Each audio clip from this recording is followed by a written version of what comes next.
everyone. Good evening, and welcome back. It's Monday evening in London. I'm here. It's weird. It's weird because I haven't done an owner stories in so long. I feel nervous now. Normally sometimes owners come on and they feel nervous. I feel a bit nervous. I haven't done one in such a long time. There would have been an episode before this. I'm recording this a little bit in advance, so they're a little bit out of whack, but there was an episode before this where I would have chatted about what has happened in the past couple of months and where PorscheCooled is heading from now. So have a listen to that episode if you haven't listened to it already. But despite what other podcast hosts are saying, I didn't have a meltdown. I'm here. Everything is okay. Things just sometimes get in the way and things change. But anyway, we're here, and that's the main thing. And I have to say, I really did miss owner stories. I really did miss chatting to other owners around the world. It's fun.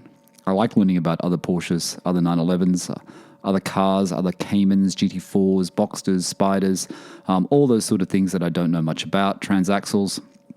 And we had a really good run with owner stories. And today, I thought I would bring you a special one. And I think this is going to be owner stories number 72. You would have seen it in the title, and it's a good one. Amanda's going to join me very, very shortly, and Amanda's coming in from the US. She's coming in from Colorado.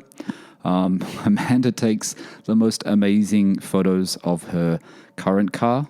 You know what I'm like? I don't know whether it's bad luck or I just don't like mentioning it before the owner mentions it. But she takes great pictures of her current car, and in great scenery and great background. I think you're going to really enjoy this. Amanda is really. I don't know how long she's been into Porsches for. I don't think it's that long. She's fully immersed. She's enthusiastic, and I think it's going to be a really good owner stories, and I think you guys are going to enjoy it for the first one back after the interlude, the break that I've had. So let me just get all my equipment in order here. Like I said, I'm a little bit rusty. I don't know what's wrong with me. I'm a little bit rusty today. I've also got a sore throat, if you haven't noticed. I don't know whether it's coming through on the microphone. But I got a sore throat. It's good to be back. Let me just check everything's working. Let me just check all my levels are okay. And let me get Amanda from the US through Zoom, and let's start talking about her PorscheCooled owner story. Okay, welcome back, everyone. Welcome back to Owner Stories. Like I said before, the first one back, number 72. And I am joined now by Amanda. Amanda's coming in from the US, as I said, from Colorado. Amanda, what is it there? Morning. Good morning. How are you? Good afternoon. Is it afternoon there? Or evening? It's evening. Good evening. It's evening here, yeah. Thanks for coming on. I just want to tell the listeners that I actually reached out to you before I took the podcast break. So you were the first person I thought of to get onto the podcast when we return.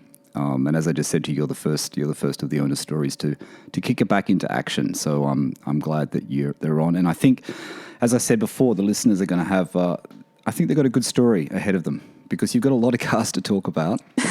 I don't know how we're going to get it all into the hour, but we'll try. So let's just start. Let's just get straight into it. And let's just talk about that. The question that I always like to start with is where it all began. Is Porsche something that you've always been attracted to? Have you always noticed it? Did someone own one when you were a kid? Or did it happen later in life? How did it sort of start for you, and how did your how does your car journey start? Did it start thinking about Porsches, or did it start somewhere else? So my car journey started when I was 4. My dad bought a Mitsubishi Eclipse. So my story did not start with Porsche. Porsche actually came very, very late. But I remember when I was a little girl just being obsessed with this car, and I'd always go out into the garage and just stare at it. Or if it was open, I'd go and sit in it and pretend I was a race car driver. So for some reason, I've always loved cars, and I'm the only one in my family, really. I don't know where I got it from. Really? Yeah. But so that started it. And then I didn't really know much about cars. I'd say I really got inspired. This is going to be so embarrassing, but I don't remember which Fast and Furious movie it was because there's like 20 of them now. But yeah, the one where they have 2 Dodge Chargers, like right after they brought the Chargers back, I think it was around 2008. And they're like hauling the bank vault down the street. Right. Yeah, I thought that was the coolest thing.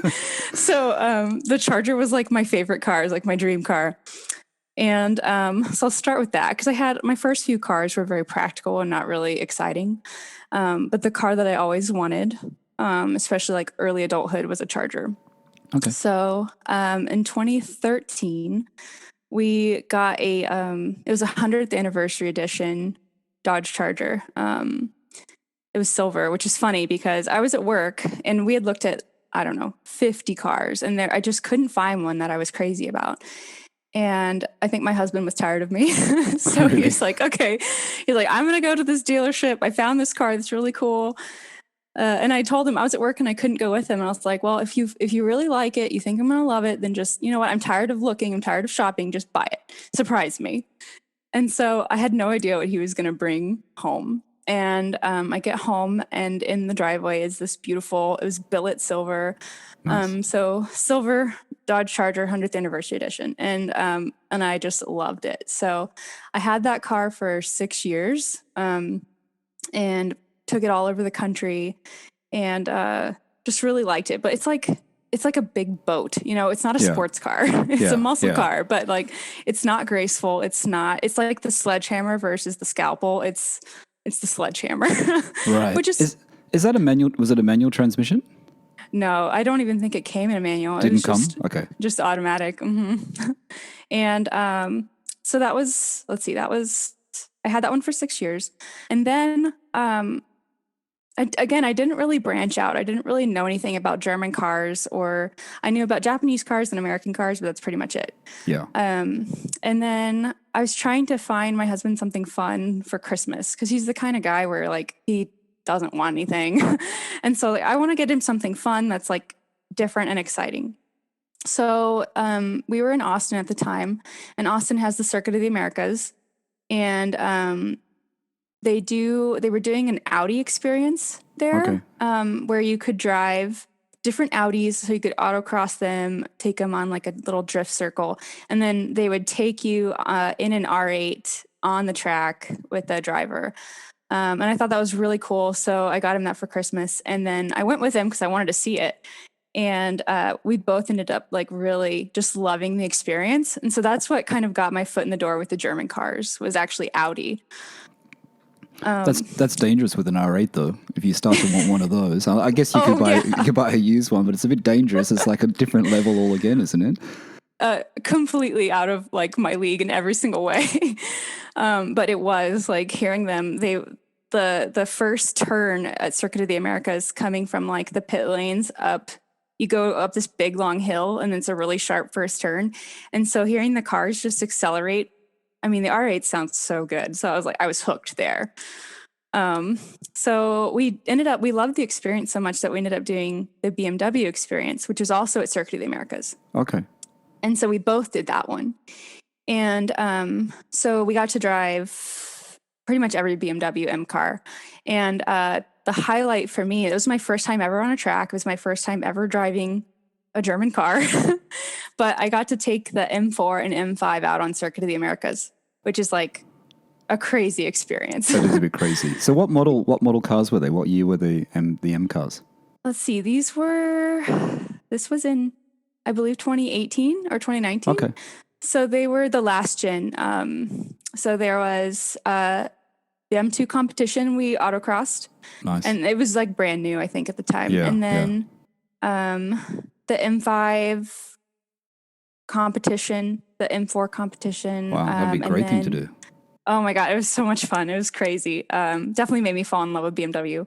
And then because that's the F80 M3 competition, isn't it? That's a really good one, the F80 series, I think, which is I think you're right. Yeah, which people say is a great version of that car. Yeah, it was very like luxurious. It was kind of weird for me at first because the interior is so luxurious, and then I'm like hammering on this car on the track. But and I was terrified, to be honest with you. I had never, like I said, I'd never been on a track. I didn't know anything about track driving or BMWs really, and it was very overwhelming taking that car to like 150 something on the back straight. Okay, let's go back a bit. So what instruction do they give you then when you do that? Does someone go out with you first and then you go out alone, or you always have someone with you? They do it in like a lead follow format. So they had we all had walkie-talkies in our car, and then the leader would we'd do like the walkthrough. So we would go really slow and take the first lap, and they'd tell you look for this cone, hit this corner here, accelerate here, which is great, like when you're doing it slow in the walkthrough. But when it's real life and you're like, oh, I have to keep up with the car in front of me and not let the car behind me, rear end me at 80 miles an hour. It's totally different. So it was pretty overwhelming. It felt like a workout, very intense. My heart was beating really fast, but definitely made me fall in love with BMW and with tracking. So who was the better driver, your husband or yourself? He was at first. But we're very competitive. No competition, right? I was going to say, like, I want to lead into this competition thing because the two cars in the garage, when you had the turbo, but like no competition. None at all. Yeah. And he's one of those guys that's just like naturally good at things. And I have to work. That's not fair to say. He works very hard, but I feel like I have to work a lot harder to be good at stuff. So, but he's very encouraging, and he encouraged me he really was the one that encouraged me to get into Porsche. So it was because of BMW, that track experience. We ended up moving to Colorado the next year, and I needed an all-wheel drive car because it snows and ices here, and my Charger would not. In retrospect, it probably would have been fine, but I didn't trust myself. So I ended up getting a 2018 certified pre-owned BMW X3 M40i. And so it was the first year they made the X3 M40s. Yeah, that's a great car. Great engine. Really well reviewed, isn't it? I've read a few tests on those actually. It's really apparently a great car. Absolutely great car. It really is. I think there's something special about the 2018s because they didn't have the X3Ms yet. And so it was a monster. It was very loud, very aggressive. It sounds really good. I saw one the other day in London. It sounds really good. Mm-hmm. They really do. And it was just a riot to drive. BMW has a different feel than Porsche, and they're like the German equivalent to like they're scalpel, but a little bit sledgehammer in there too. So a little bit of a riot to drive.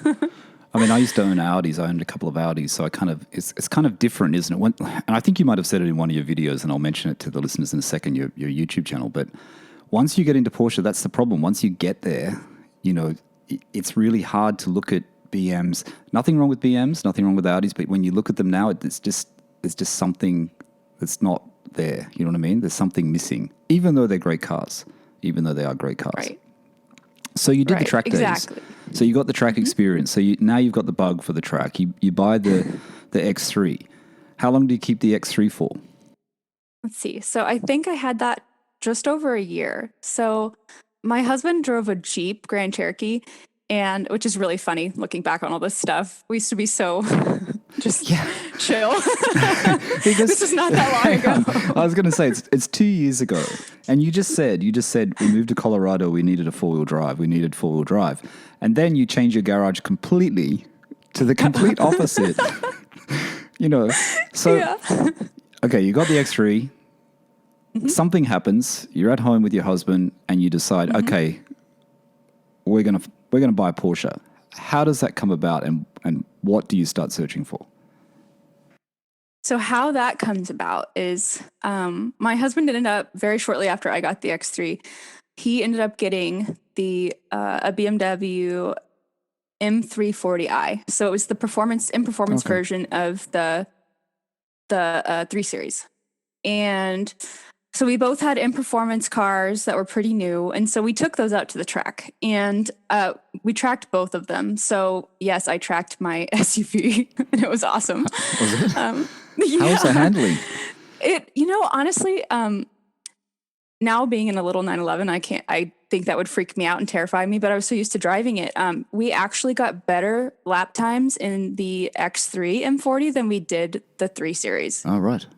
Which is crazy, but I think the 2018 is just a really special, because I've driven like the 2019, I've driven them every year since, and they just feel different to me. How's the stability on the track, Amanda? How's it feel when you're going around the corners in the X3? Does it feel planted? It does. You feel like you have a higher center of gravity than in a car, obviously, but it feels like it can handle it, and it does. Okay. So shockingly fun. But it was out at the track. So we took our cars out there several times, and it was out at the track that they had two groups. They had a fast group and a slow group, and I was definitely in the slow group.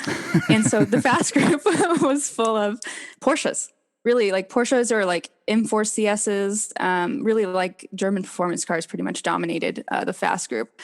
And just hearing. Did anyone say to you, how come you've taken the SUV on the track? Did anyone actually, anyone actually I'm sure there were people making comments. I'm sure some of the people in the Porsches will be making comments. Oh, I'm sure they're like, what is this girl doing? Yeah. She's crazy. She's crazy, and, yeah. I kind of was. So, but it was really, and I think once they saw the lap times, like, and a lot of this is driver dependent. So at this point I had gotten a couple sessions of training on the track. And so like I knew how to track a little bit better than someone who you can have a nicer car or, a car that's meant for the track. But if you don't know how to drive it, it doesn't matter. So I was passing people that should have beaten me.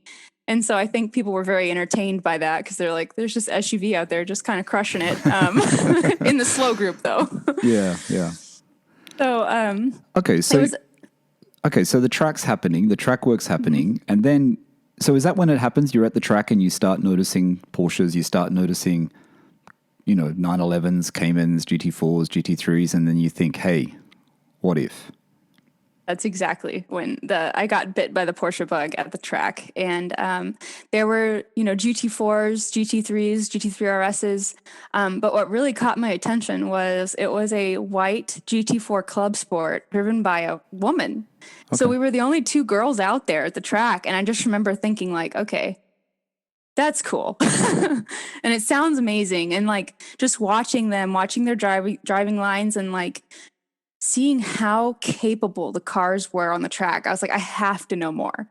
So we talked about Porsche a lot. And this is really when COVID started becoming like a big thing. Okay. This was February, March of 2020. Yep. And so my job, I'm an ICU nurse. And so I was seeing a lot of like crazy stuff around this time. Okay. And it definitely, with the shutdown and everyone being quarantined and then my job, it was kind of felt like I was more inclined to take risk, I think, on a purchase than I normally would. And so we decided that we didn't want to get rid of our daily drivers because they were what we thought we needed at the time, but we really wanted to see if we could get into a Porsche. And so we went to the Porsche dealership, had a great experience. And that's when we first drove a Porsche ever. And my husband had to drive because I didn't know how to drive a manual. Oh, okay. You didn't know how to drive a manual before you got the 911? No, I actually learned on my current car. Impressive. Yeah. Yeah, very impressive. Yeah. So what did you drive? What did you take out when you went to the Porsche dealership? So we drove a 2002 Carrera 4 Cabriolet manual, Arctic Silver with Metropole blue cab top and then interior. So nice. Blue and silver. And I just remember thinking like it was such a beautiful car and it was in really good condition. And then the first drive just like captured my heart. It sounded so good and it just felt so unlike anything else I'd ever been in or driven. So we ended up buying that car even though I couldn't drive it yet. And my husband, bless him, taught me how to drive it.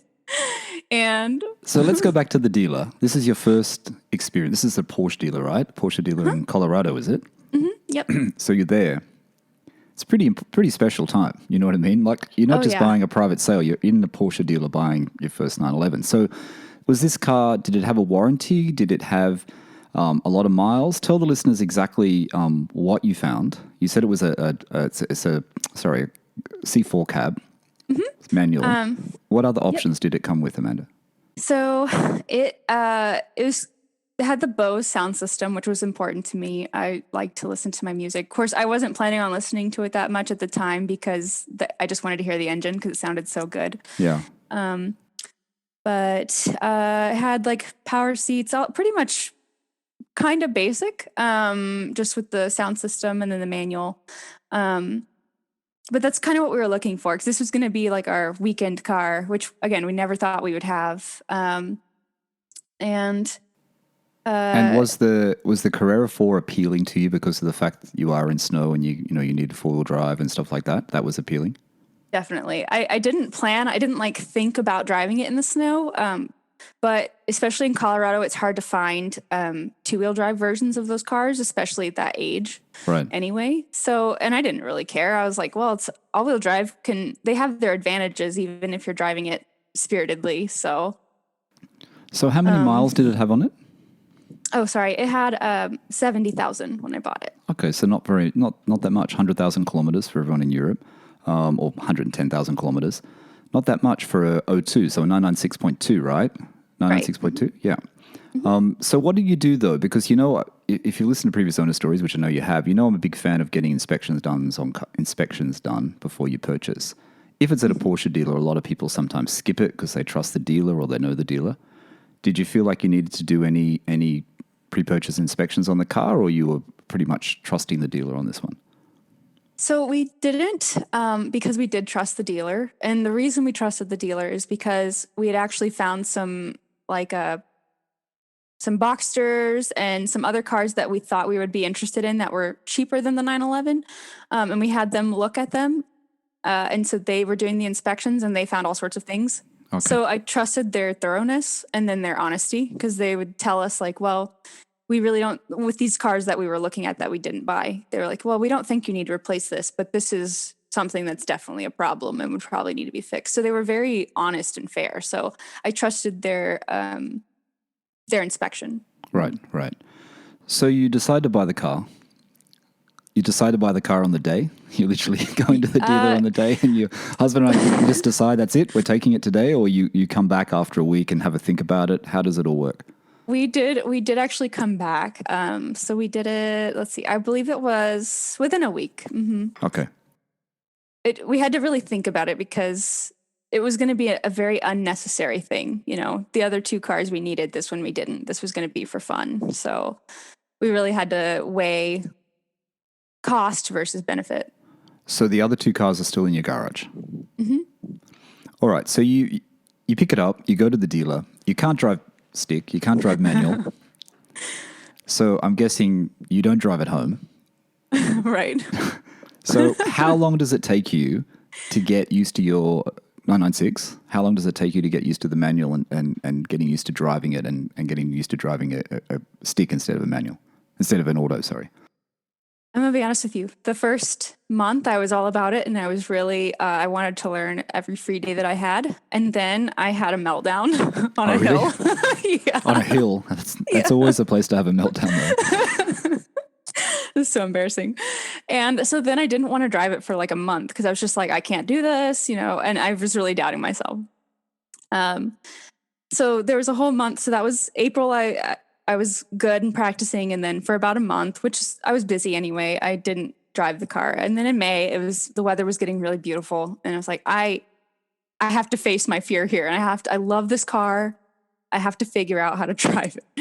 And so it was really May that I finally got kind of used to driving it. And so I would drive it every free time I had. So like when I got off work, I would drive it. I would drive it on the weekends. And then it was about July that I decided that I loved it so much. It was just so rewarding to me to drive that I sold my BMW. Okay. So I sold my daily that had all this space and was all-wheel drive and was easy to drive for this car that's 20 years old and doesn't have a whole. I can't fit. Well, I could fit dogs in the back, but I probably shouldn't. Yeah. And I really put my driving skills to the test because now I didn't have an option. This was my car. Did you find though there's that?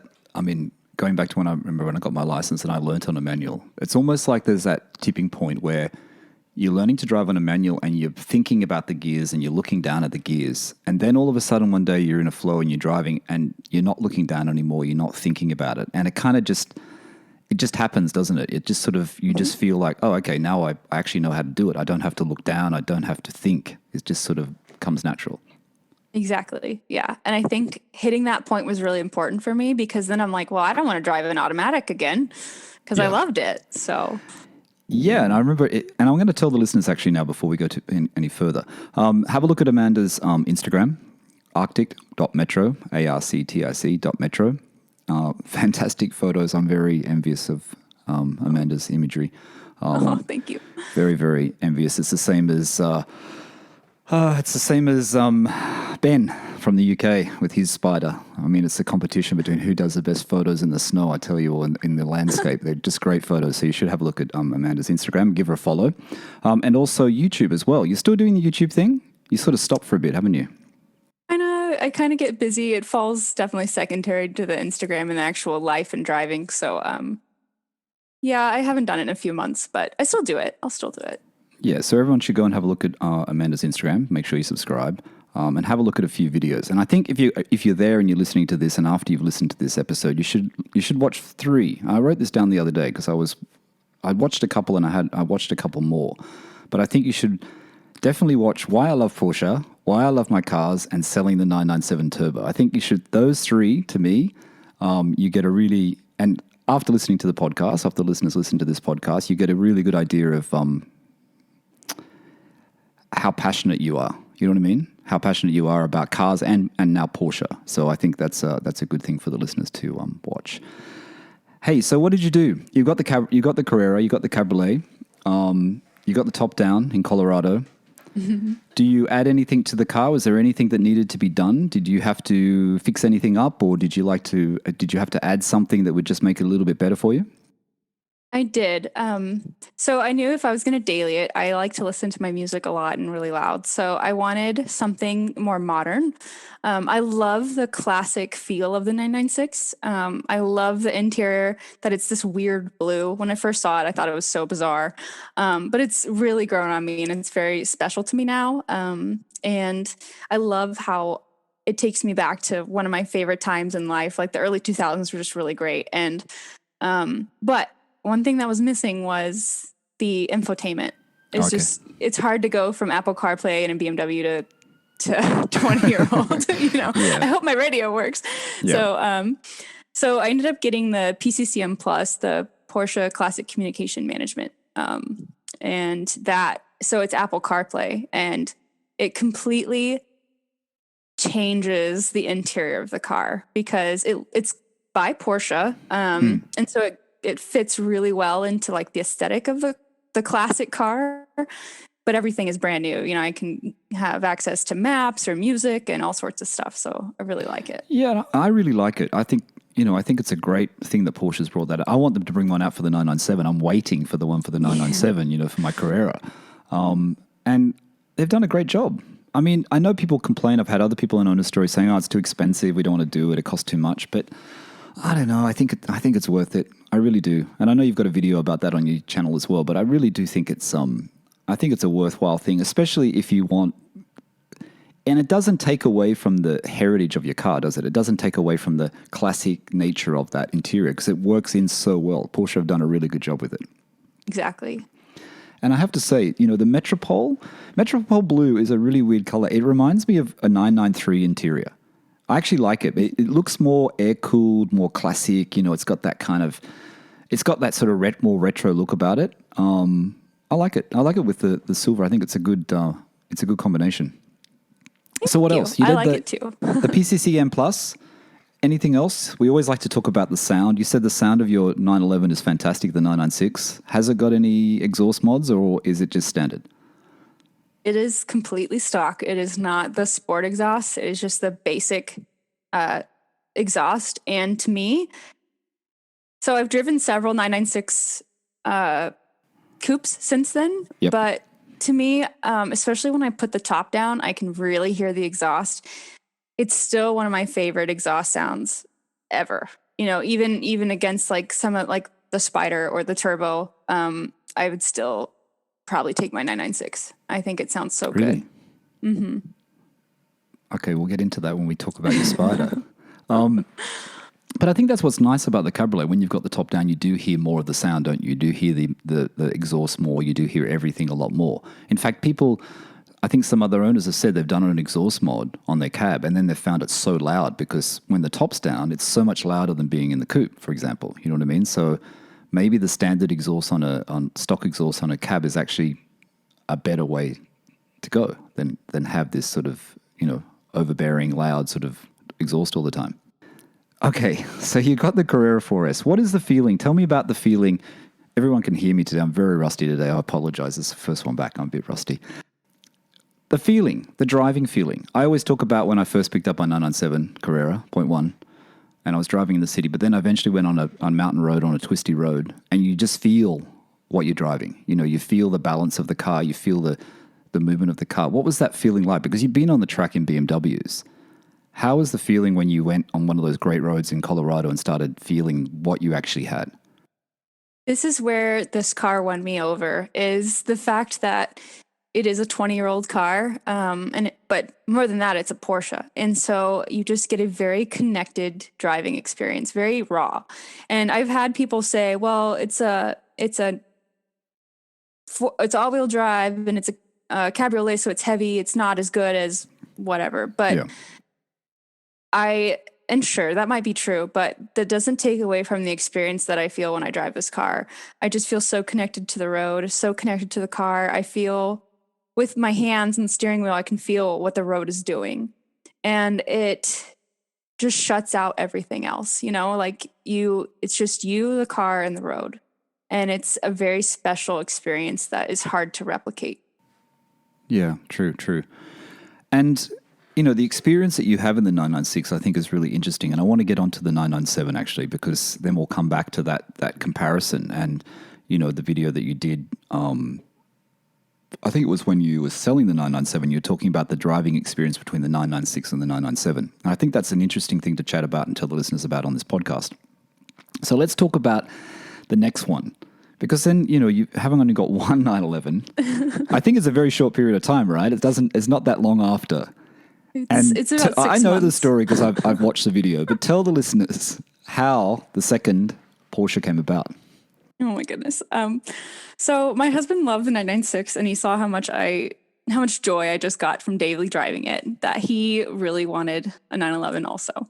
So, because now, again, as we mentioned, when you drive a Porsche and you go back to anything else, it's not good enough. Yep. So my husband went to, and again, I was at work. All these decisions happen when I'm at work.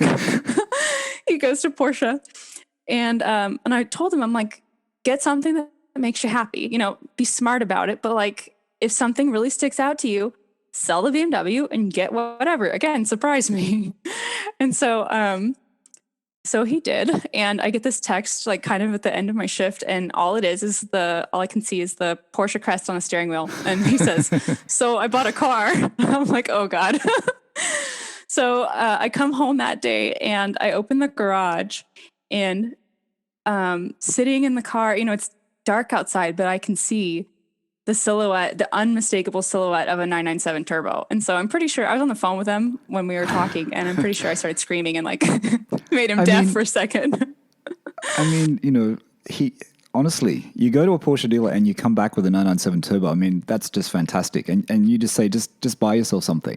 I mean, that's of all the cars to choose, I think your husband's picked, in my mind, one of the best ones. You know what I mean? One of the best ones Definitely. You could. And it's a manual, right? It's a 6-speed as well. Yep, it's manual. Yeah, so that one is, it's a 2007 turbo manual. So still with the Metzger engine. And then that one was really almost fully loaded. So the only thing I think it didn't have was heated seats and carbon ceramics. Otherwise, it had everything. So it had carbon fiber on the interior. That was beautiful. It was a little bit cracked in some places, as they're known to do, but the carbon fiber yellows after a while, and so it's black, but there's kind of almost a gold tint to it, and it's gorgeous in a black on black car. So your husband goes into the Porsche dealer, he buys this 997 turbo, he buys it on the day, so you don't do any inspections on this either. You trust the dealer. You take the car out, everything's up, all the services are up to date, everything is okay? Mm-hmm. Yeah, so the turbo was it was in very good shape. I think because beforehand they were really close with the dealership. So on our weekends, if we have, we'll just go and look at cars and talk to them. So We have friends there, and I feel like they might share more with us than they usually would, just because we're friends now. But at least with some people, and so they did. I think they showed us the service that they did, and it was like $9,000 worth of service before we bought the car. Okay. So that the dealership put in before we bought the car. I know they replaced the windshield, and I forgot some of the other things they did, but so it was in really good shape. And we didn't have any issues with it, except for, so we owned that one for, sorry, I'm jumping ahead a little bit. But so you bought that what year? You bought that in 2020 or 2021? That was in October of 2020. Mm-hmm. October of 2020. I'm trying to think. So turbo prices then were on the rise, but they weren't that much. But the turbo is not a cheap car. And if you find one in manual and you find one in black, because black is quite a popular color in the turbo for obvious reasons, it's a pretty special find. You know what I mean? So I can see when your husband probably saw that at the dealer or knew it was the dealer, you really do have to jump on it, because even then it would have gone quite quickly, right? It would have sold quite quickly, I'm sure.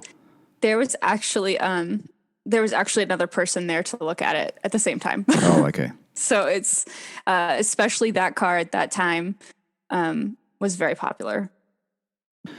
Okay, so you've got two 911s in your garage. Everything's changed. There's no more BMWs. There's no more cars. SUVs. There's no practical cars. You've got dogs. You said you've got dogs. Yeah. You live in Colorado.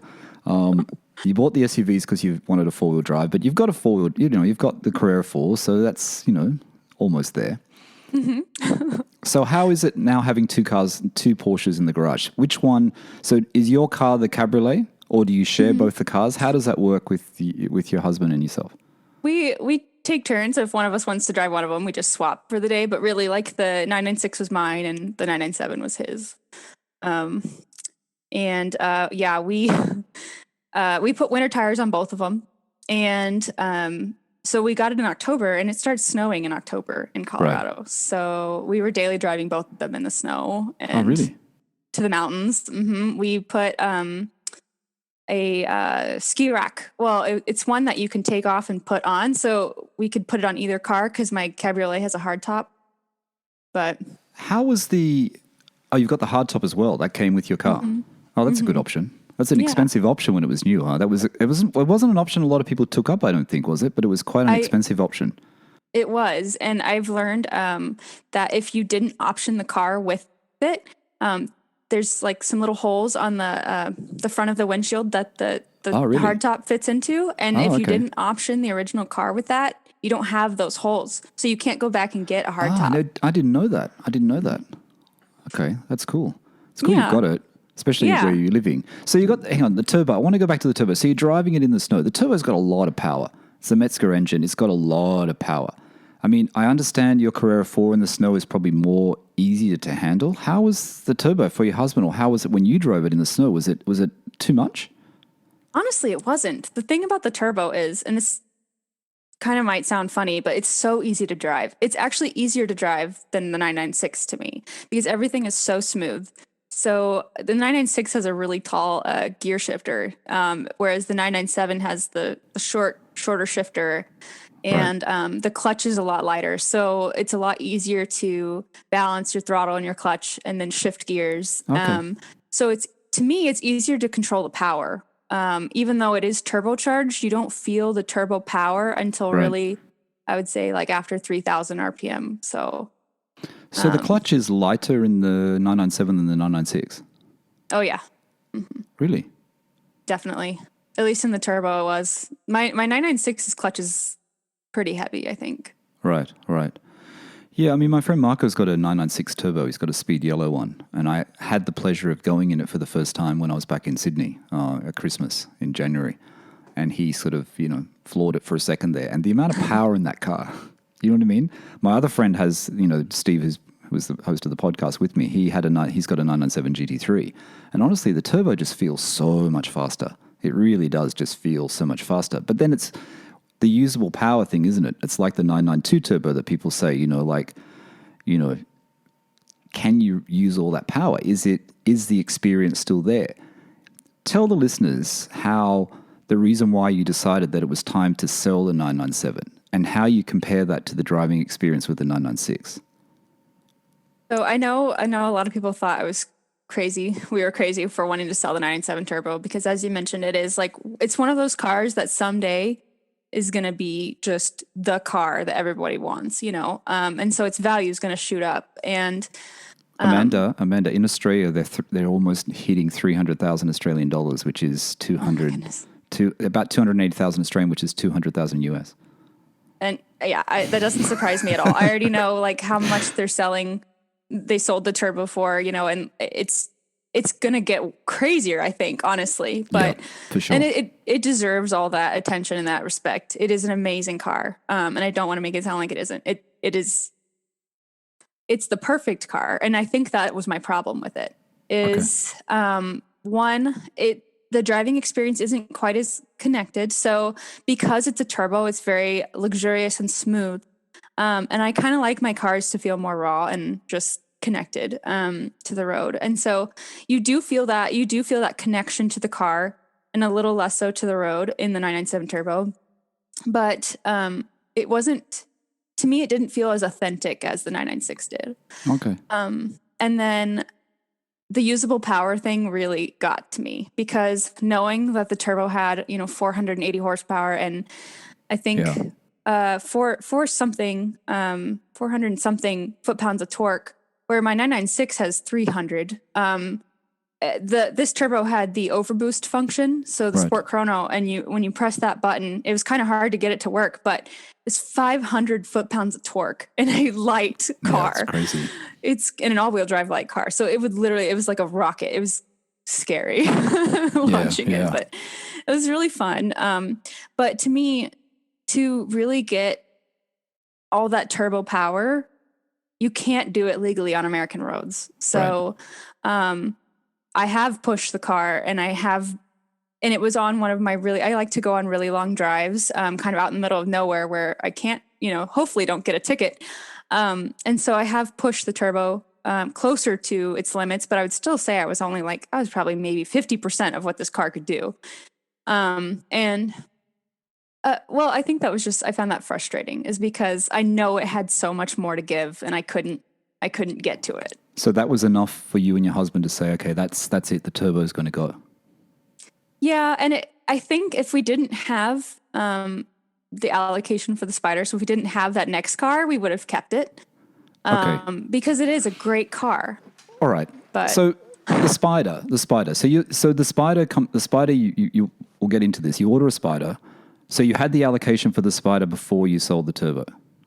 Yes. So we got that in, I believe, July of last year. July of 2021 is when we got the allocation. We got on the list April of 2021, and then we got the allocation in July. Okay, that's pretty good. That's pretty fast. Mm-hmm. So were you intending at the time when you got the allocation for the Spyder to sell the Turbo, or you were thinking maybe we could have three? We knew we would have to sell one of them. And I thought it was going to be the 996 because the Turbo is easier to daily. It's the value of it, despite I put 10,000 miles on that car in a year. And everyone thought I was crazy for driving it so much. But honestly, like what we sold it for is a lot more than what we paid for it. And the amount of joy that I got from driving it, it was worth it. But that's a good thing. You know what I mean? Like that's a lot of miles. Mm-hmm. You enjoyed it. You now know the different, you now know what you prefer in a Porsche, in a 911 even. You know what I mean? And we always harp on about this, the base Carrera is the best one. The base Carrera is all you need, whether it be a 991 or a 992 or 997, 996. It's because you have to push it to get more out of it. You know what I mean? You don't always want that 992 turbo or 996 turbo or 997 turbo power. You just want the experience. You know what I mean? Exactly. And I've always spoke about that with my car, Amanda. It feels fast enough. Of course, when I'm following a 997 GT3 and a 996 turbo, it doesn't always feel fast enough. But in general, it feels fast enough. And what I think is great is that you've gone from, you've got the Carrera 4, you kept that, because you love that car. And anyone that watches your videos will see that, and you can hear it in your story today. The turbo, you decided, sensible because it has gone up in value. You can use that value that you've gained. You've already had the experience. You use that value to get into something which I think is really special. Like, I'm a really big fan of the Spyder. Like, especially the 718 Spyder. I think it's just a perfect car. And I want to get into that now. So let's talk about the allocation. You get the allocation. How do you option something like that? It's your first new Porsche. How do you work out what to do? Because I've been on the configurator for the Spyder, there's that red and black, there's the Bordeaux and black interior. Do you get that? Do you get the lightweight buckets? What color do you get on the outside? Tell the listeners how you went through that process. So I'll start off with saying that the way we fell in love with the Spyder and we knew that we wanted one was we drove a 981 Spyder. It was white with black wheels and then the black and red interior with buckets. And it was beautiful and we loved it. And the 981 has a very special sound. It's probably, again, one of my favorite exhaust sounds. It sounds different than the 718. And we really loved that car, but I think this was shortly after we'd bought the turbo and we're like, well, we're not going to get this because we just bought the turbo. And at that time it was still like, to us, it was expensive, and which is funny because now the market's just ridiculous. But so the reason why we ended up going with a new car instead of buying we would have wanted a certified pre-owned one probably, because when you have cars without warranties, even though our cars have been pretty good to us, there's just comfort in knowing that you have a warranty. Yeah. So we were looking at either CPO or new, and the certified pre-owns, by the time we were looking at actually buying one, they cost as much or more as a new one. And so the dealership that Porsche Colorado is our dealership. They don't mark up their cars. So we could actually get a brand new Spyder that we designed and built for cheaper than we could buy a used one or a new one. And that just made, financial sense. And then it was exciting because, okay, if we secure this allocation, we can pick whatever we want. Yeah, exactly. So that's what we ended up doing. Got the allocation, which we're very grateful for and honestly shocked about. But yeah, it's very cool. Yeah, we knew that we knew the interior. So we knew that because we spent like hours just sending each other things that we had built. It's ridiculous. But we knew that we wanted the red stitching and then the black. So with the Spyder, whenever you build a Spyder, the inserts on the side, like the door, and then where the the cup holders are. Yes, that's the trim. The trim, there we go. That's the body color of the car. And I know I didn't want that. I wanted the interior to be very simple. So like black and red pretty much. And then I just really liked the red seat belts. And I think I wanted the red. Let me go back. It all starts from the discussion of, do you want PCCBs or do you want steel brakes? Yes. And the Spyder is a GT car, very capable of tracking. We had a long discussion on, do we want a GT4 or Spyder? That's a whole nother thing. But we said we want the Spyder because it's capable of tracking. It's very good on the track. But we live in Colorado. It's beautiful. We want the top-down experience of the GT car, which is so unique and special. So we were talking about it, and we're like, do we really need ceramics on a car that we are going to track, but not all the time? Yeah. And it just didn't make sense at the time to spend that kind of money because it's a very expensive option. Worth it, but expensive. So we went with the steel brakes. So that started the color theme there. And then so the red stitching, red seat belts. Sorry to interrupt. Can you get the steel brakes in black? Is that option on the Spyder? You can. Mm-hmm. Okay. So you can get them in black if you would like. And a lot of people have optioned the Spyder with black brakes, especially in the color that we ended up picking. Red is actually an unusual color combination with the color we ended up picking. We were between, so black trim, sorry. Yes. So pretty much just red and black on the inside. And then on the outside, we knew we wanted the black wheels because that just looks so good. And we were thinking probably a lighter color. So either between GT Silver, which I love GT Silver. Yeah. It looks great in the Spyder, the GT Silver. It really does. Ben Spyder's beautiful. Yes. Hello, Ben. Yeah, hi, Ben. And so the black would look really good with GT Silver. But I also really liked that Carrera white Spyder that we drove. So that car was actually of heavy inspiration for our car. And so we were kind of debating between GT Silver or white, and we were actually leaning towards GT Silver when the 992 GT3 got announced and Shark Blue was announced. And then we found out that Shark Blue was available in the Spyder, and like literally that day we were like, oh, that's such a cool color, let's do that. So we ended up going Shark Blue with the red stitching, red seatbelts, and the red brake calipers. I've only seen one other car. Actually, even the interior is different. So I've actually only seen one other car that has the Shark Blue with the red brake calipers.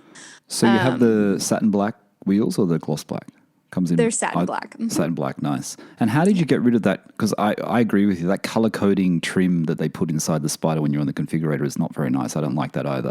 How did you get rid of that? You have to option carbon or? Mm-hmm. Well, so again, with the carbon, we're like, well, we've had a Porsche with the carbon fiber, and it is beautiful. It really, really is. But do we need that? No, because we're already, buckets. We option buckets. Okay. Because we really love, the buckets are hard to get in and out of. Absolutely. There's no graceful way to do that. Yeah.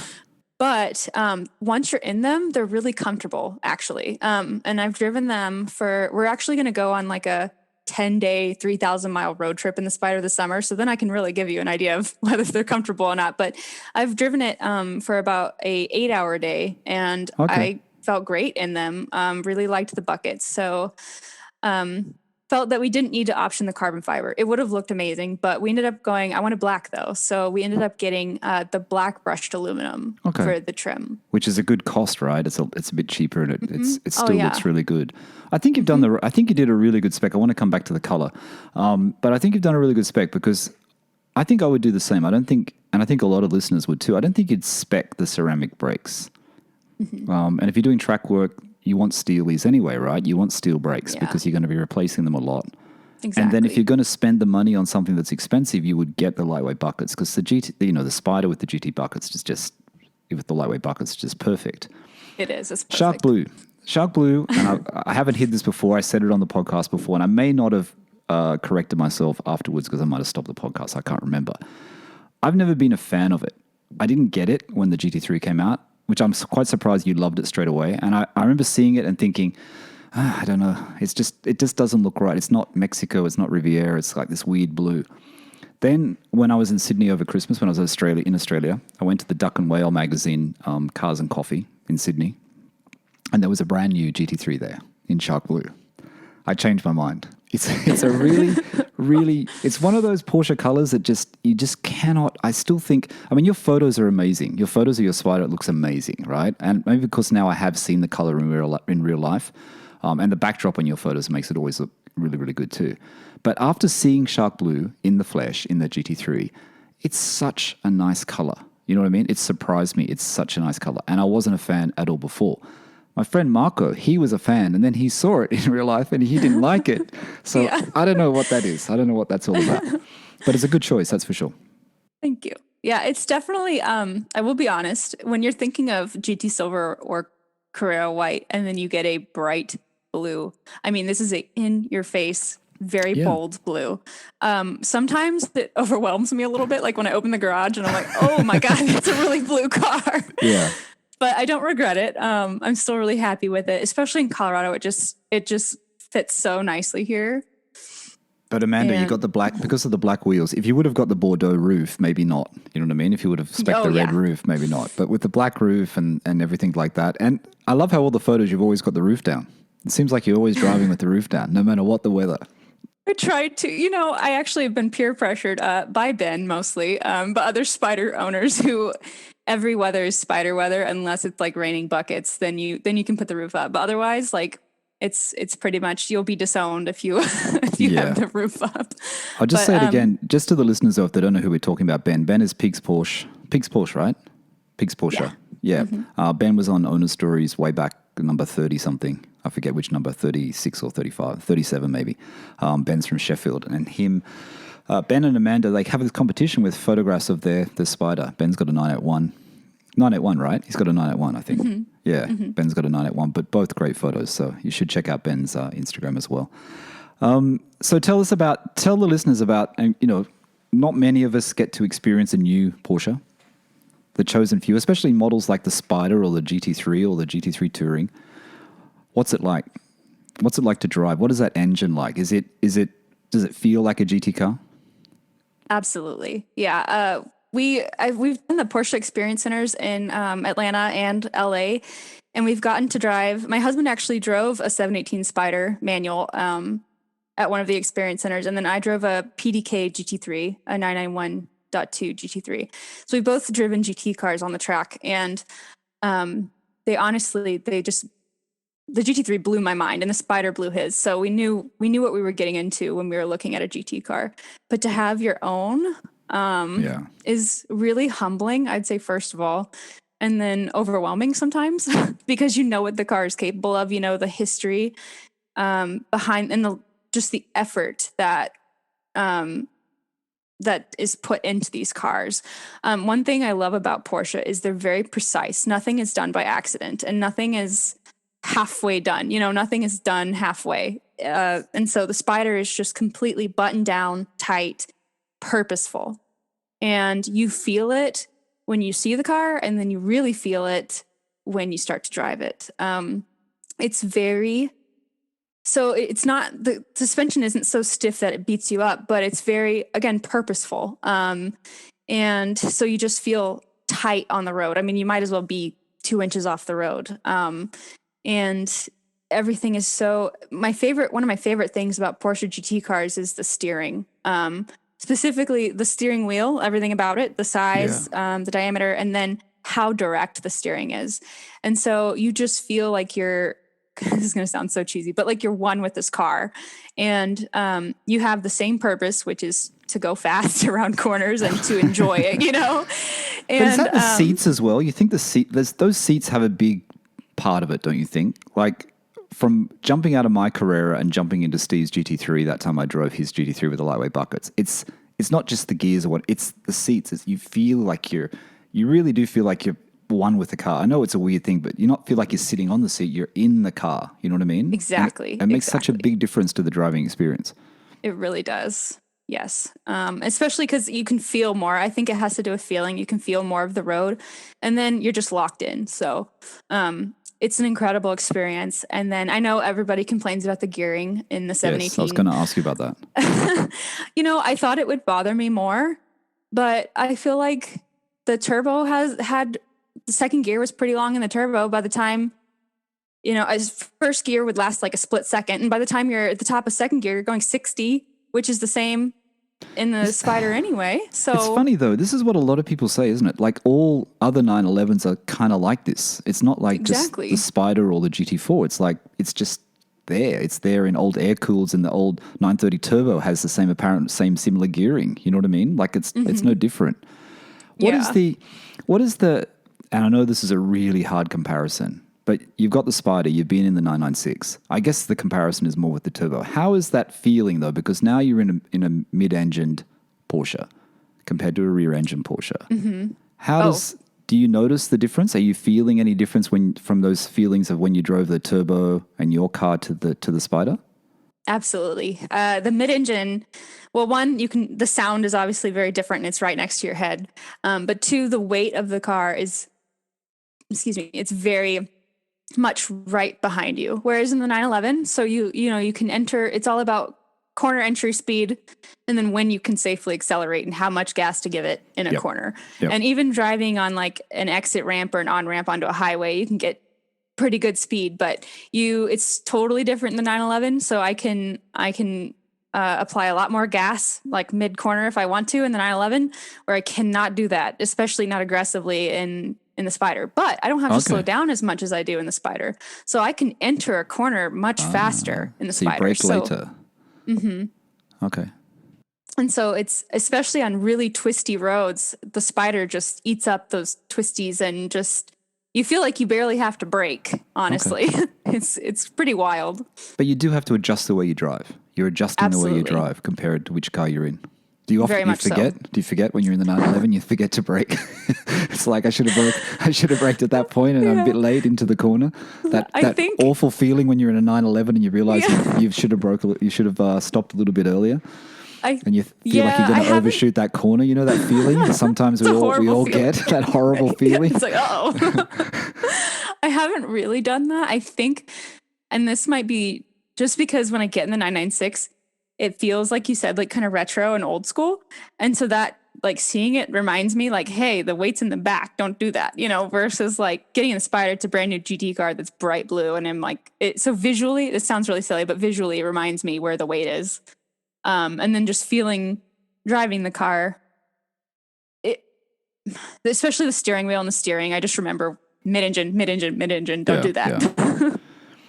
What about anything you don't like about the Spyder? Is there anything you've come across since you've owned it that you don't like as much as what you thought you would? Honestly, no. I can't think of a single complaint about the Spyder. It has exceeded every expectation, and I had high expectations anyway. For me and for my husband too, trading the turbo in for the Spyder was the best thing we could have done. It was a really good decision emotionally and financially to keep the 996. And then the Spyder is more what we are looking for in a car. So the turbo is excellent. It's the perfect daily drivable sports car, but the Spyder is something special. It's something. It is, isn't it? It's special. It's not a Boxster. It's not just a Boxster. It's not just a Boxster with humps. It's completely different. You know what I mean? Mm-hmm. Right. It's weird. It's like the appreciation of the Spyder it's taken a little while to happen, hasn't it? I mean, from the very first generation, the 987 or whatever, 987 and then 981. 981 was obviously a better one. And then now the 718 is just perfection almost. I mean, you see them, they're just beautiful. They really are a beautiful looking car. They're bigger than what you think too. I always think they're not that big, but they're actually a lot bigger when you stand next to one. You think, hey, this is quite nice. It's the side as well, where the fixings are for the top, how it just sort of it feels flat or it feels wide there, a lot wider than what I thought. And the interior, the quality is just beautiful. I saw one only just recently in Sydney, but it had the red and black interior, Bordeaux and black interior. Mm-hmm. So 996, you got the Spyder. Do your husband and you have to fight over who's going to be driving the Spyder, or you just sort of change over, or are you still, is the 996 still your favorite, or is it the Spyder now? Oh, that's a hard question. I was thinking about that today actually, because I know it seems so silly. Like this is a brand new, we built this GT car versus honestly, the least sporty 911 probably there is.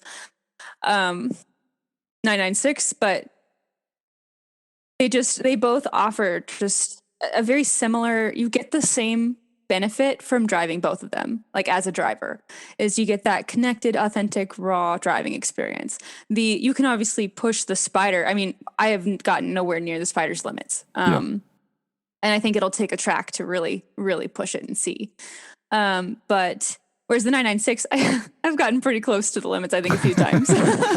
So when's the track experience happening? So summer's coming. Mm-hmm. You're taking it out on the track. Is this the plan? Yes. So we have a couple, actually we have 3 local tracks that we can go to. The one that we've been to the most, we'll probably take the Spyder out again. And so it's not super competitive to reserve. So we haven't actually nailed down a time yet. Right. But we plan on taking it out probably 2 or 3 times. So not a ton, but track insurance for a brand new car is really expensive. Yeah. So how are you going to protect that beautiful paintwork? Oh yeah, I got full PPF on it. Oh, you did? Okay. Yeah. So I couldn't resist I know a few Spyder owners have they won't drive their car, or GT4, they won't drive their car until they get it fully PPF'd. But I couldn't help it, and so I drove 500 miles in the first week, and then went and got it PPF'd. When I took it to the detailer to get it PPF'd, it was covered in mud. Oh, really? The whole back wheel and wheel well, and then part near the rear diffuser was all just muddy because I took it out in Colorado. And wow. So they had to do a full detail and paint correction before they put the PPF on. They did. Mm-hmm. It's expensive PPF, isn't it? I didn't realize how expensive. I don't know how it is in the US. I got a quote when I was in Sydney just to do the front of my car because I had my bumper respray because there was some damage, and it was 3,000 Australian just for the front end. So what's that? 2,000 odd US. That sounds about right. I think it was this detailer gave us a little bit of a discount because we had used them before for the turbo. But I think it was 5,000. I think Right. for the whole car. For the whole car. Yeah, that's about right, I think. Yeah, I think it's about that same price in Australia as well. Okay, so you got the two. I'm going to get onto this because I know there's a story here coming. The perfect two-car garage, is that what you have at the moment? Or is there something else that you're thinking about, which you'd have to probably sell the 996 for? Oh, yeah. So what comes next, Amanda? Let's what comes next? Oh, so the perfect two-car garage is the Spyder. Just can't sell that one. It's going to stay with us forever. And then a GT3, especially after I drove the GT3 on the track. There is nothing like a GT3. So that would definitely be the perfect two-car garage for me, I think. Which generation? Oh, that's a tough question. I really loved the 991.2, but from people that I know that have had the 991.2 and then now have a 992 GT3, the double wishbone suspension really changes the driving experience. And they say, to quote someone directly, it's 10 times better. Oh, really? So yeah, which I can't comprehend because to me, the 991.2 is perfect. Yeah. That's the one I would look at as well. That's the one that I always think is the one to hold out for, to get that one. Manual 901.2.2. Exactly. With the wing, though. I'd get the wing. The Touring is great. It's beautiful. But if I have a Spyder, then I would like the wing on the the GT3. Yeah. It's a tricky one, isn't it, with the Touring and the GT3, the wing or non-wing. But I think you're right. I like the Touring. I can see what's good about it. And I have been listening to, Spike's Car Radio. They've just picked up a Touring and they were talking about it. But I don't know. I think some people buy some 911s for the wrong reason. They're not really buying the car that they should buy. You know what I mean? They were talking about the Touring to use as a daily around the city sort of car. I don't think it's still that sort of car. It's still a GT3. It might not have the wing, but it's still a GT3. And I guess it's like your turbo experience, right? You buy this car, but you can't enjoy it fully, to what it should be. So, but if you're getting the GT3 and it's going to be your track car and it's going to be your fun car, I think you can't go wrong with either. I think I'd probably go with 991. I'd go for something a little bit cheaper, save a bit of money. Yeah. Yeah. Both of them are kind of way above me right now, but someday. Well, the 996 is appreciating in value. Don't forget that. The 996s aren't going down. They're going up. That's true. Amanda, we're almost at the end. I always like to keep these to about an hour. But let's just talk about your favorite drive. I always like to talk about, and I know you go on a lot of drives, and I know you probably got lots of drives planned. Someone's coming to Colorado. Where should they take their Porsche or sports car? Where should they drive? Oh my goodness. One of my favorite roads is Highway 67. So it's kind of near Colorado Springs and Denver. It's to the west. So those cities, they call them the Front Range of the Rockies. They're not in the mountains yet. And when you go a little bit west, that's when you hit that Front Range of the Rocky Mountains. And so it's really not that far. It's about maybe 50, not even. We'll just say 50 miles away from Colorado Springs or Denver. And it's not a very populated road. It's a 2-lane road. And it is one of the most just fun. It follows along this beautiful creek, and you're in the mountains.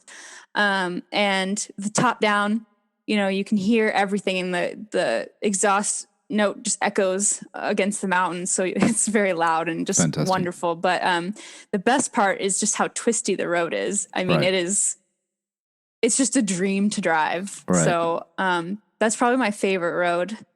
And then I haven't actually been out to Telluride yet. So that's in southwestern Colorado, but that's one of my trips to do this summer. I've heard that one's really good to go out there as well. But there's just so many. Colorado's such a diverse and beautiful state with a lot of fun roads, mountain roads. Yeah, it looks like it. Looks fantastic. And you've got the great cars to do it in. Yeah. And you can do it together as well. Do you take both cars when you go on these road trips? So normally I don't, just with my schedule, I work just crazy days. So normally we don't, but sometimes we do, and we will take both of them out. And it's really fun to have the 996 with the Spyder, but very different, but we do. And when we do it together, we don't go on as long of trips. I just love those really long road trips. Yeah. Yeah. Where I spend like 8 hours in the car. My husband's not quite so patient. Really? He doesn't want to do that long? That's a No. long time. 8 hours that's a good drive. It is. It's a good drive to clear the head, that's for sure. Exactly. Yeah. Yeah, exactly. All right, Amanda, what else? Is there anything else you'd like to share with the listeners before we go? I think we're at the end. I think we've covered a lot of... I can't really think of anything. It's just, I think one thing I would like to impart on people, and of course, if they're listening, I'm sure they already have a Porsche, but... Not always. No, a lot of people who are looking for Porsches listen to the podcast. That's good, because I think I don't have enough good things to say about the 996. I think especially for how much they cost compared to the 993 or the 997, you can get so much for your money still, even with them appreciating. And the value and the joy that you get from these cars is irreplaceable. They're worth what they cost. And they're just... Cars are something special, especially to people like us. And the 996 is very special to me. So that's it. Yeah, it's the whole experience, isn't it? I mean, it's the people. And most people are great. Most Porsche owners are great. I mean, there's great experiences, great community. Absolutely. There's so many things you can do with your car. That's the other problem. The money you could spend if you really wanted to go crazy. There's so many options and things you can keep adding even after you bought the car. Very true. But it's that experience. And like I said, you've had that experience. You had it with the turbo. You decided that wasn't enough. You got the Spyder. It's a better experience. You've got a great car. It's your car. You've optioned it. It's fantastic. And I love those images. I really do love those images. They're fantastic. Thank you. That means a lot. I appreciate it. All right, everyone. Make sure you go and follow Amanda, arctic.metro. I'll put the link in the description, and also go and look at her YouTube channel, subscribe, and like I said, watch those videos that I mentioned before, the Love Porsche one, the Love Cars, and Selling My 997 Turbo. I think you have one about the PCCM Plus as well, don't you? When you were fitting that, I think, yeah. Do. It's not great quality, but It's the not great information's quality? Good. No. It's all Was that dark an in my early one, was garage. Yeah, it was my first one. I was going to say to you, YouTube, I mean, I don't really post videos so much anymore on my YouTube channel, but it's a weird thing, YouTube, isn't it? It's very hard to do at first. People don't realize how it is very, very hard to just stand there, sit in front of that camera and just talk to yourself, really. It really is. Yeah. And especially that one, I wanted to make sure the information was accurate and good. And then I wanted to make sure my presentation was decent. And so I recorded it like 10 times. It took me so many hours. But yeah. It's all worth it in the end. It's all worth it in the end. Amanda, thank you so much for being on Owner Stories. I really, really enjoyed our chat. I really appreciate it. Thanks for taking the time out today. It's been great. Absolutely, Michael. And thank you for taking the time for me. And it's been really, really great. I really appreciate, I know it's a lot of work to do everything that you do with the Instagram and the podcast and just everything, but you bring a lot of joy to people. So thank you. Thanks, Amanda. Much appreciated. All right, everyone. That's Amanda coming in from Colorado in the US. 02 Carrera 4 Cab 996 manual 2022 718 Spyder, even more special in shark blue. One of my favorite colors now, in manual as well. And that's about it. Thanks for listening to the PorscheCooled Podcast. Bye for now.